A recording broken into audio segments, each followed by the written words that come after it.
It's just so funny when you just scroll through social media, and before the game 5 against the LA Clippers, a lot of people had something to say about Luka Doncic, and so many people were counting out Luka Doncic, saying that he's struggling and he's not playing as efficient as he used to play, and he's only scoring 29 points. And it's actually crazy to me how in the modern NBA, a player like Luka scoring 29 points is looked at as low for some people, which is crazy. I don't think it's low.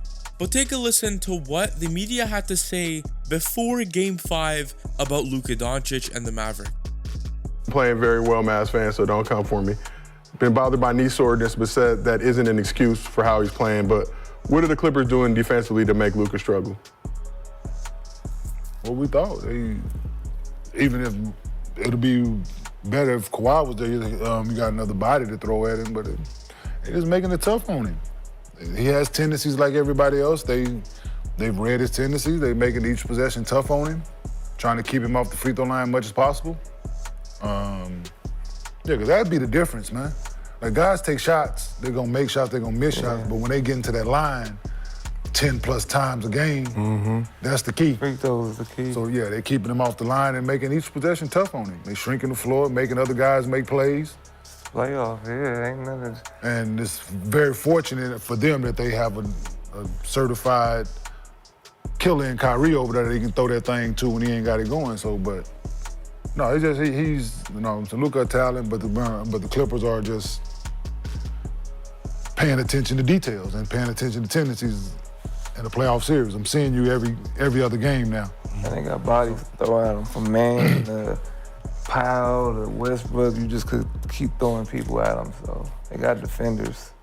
It's so funny how recency bias takes over everyone and they just forget about everything. And they were talking about Luka Doncic struggling in this podcast and how the Clippers have, basically cracked the code in guarding Luka. He's struggling.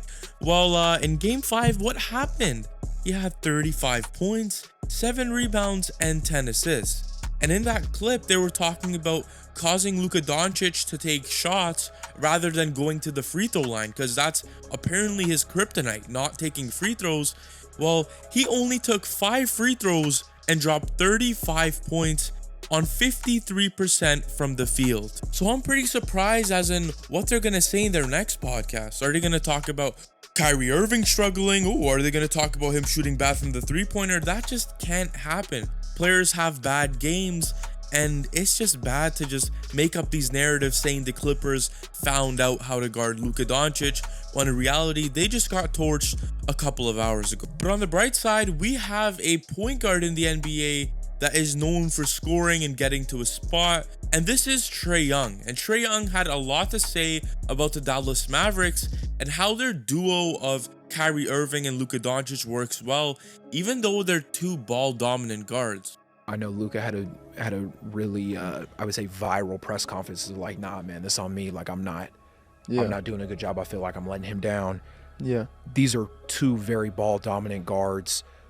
What is it about their game specifically that makes it work, I would say? I think Kai I think that's the people have a big misconception of Kyrie Irving, like a huge misconception of him. Like, he's just a special person, special like player, obviously, but like his personality, like if you're around him, you could tell. Like I already know why it works, because he allows Luka to be Luka, and he doesn't have. I mean, he's older now. I mean, he just wants to win. You know what I'm saying? Like, he doesn't want all the extra stuff that people probably think he wants and type of person he is or whatever. But I just think he's letting Luka be himself, and then also taking over when he needs to. Like, he doesn't step in Luka's lane. He lets him be himself, and then he takes over when he needs to. And I think it's perfect. And I mean, they built a crazy team. I mean, around Luka and Kai, especially after the deadline, adding PJ and Gafford. Like, that's an unreal team that they got now. Lively's been amazing for them this year. Yeah, I mean, drafting him was really good, but just their whole team is stacked. So they've got a really good group. They got a chance to beat the Clippers and go far. And Trae Young is not wrong. When the Game 5 winner gets that win in that series, they have an 81% chance to win that series. But we need to talk about something on the Clippers side that was very jarring to me. We had Westbrook scoring 6 points, we had Harden scoring 7, and Paul George scoring 15 points. But there's one thing Stephen A. Smith said that I agreed on the Clippers side of things. You show up to perform. They lose the game. We're not crucifying them. We understood that this is a series that could go either way. We picked the Mavs, but we understood it could go either way. You're going back and forth, back and forth, back and forth. Remember, they're up 31 on Dallas. Dallas comes back, takes the lead before they ultimately lose the game. We understand how this could go. The issue with the Clippers is the lifelessness. It's the lack of urgency in key pivotal moments. It's the boneheadedness. It's the lethargy. It's this. Listen. I have loved the way the Clippers have been playing all season long, but when it comes to the playoffs, you cannot choke and have Paul George shoot 4 from 13 from the field, then have Harden score 7 points and shoot 2 for 12, and then have Westbrook shoot 2 for 11 after all of the trash talk he's been doing all series long. Westbrook has to eventually back up his talk, and he hasn't been doing that like he has been in recent years. Westbrook is the type of guy to say, like, you know, I'm gonna trash talk, but I'm gonna show you what I could do. The dude hasn't been doing that at all. And on the Mavericks side of things, you have Maxi Kleber knocking down 5 important threes for you, making it almost impossible to win a game. And if I told you Kyrie Irving only had 14 points in this game, would you believe me that the Mavericks won?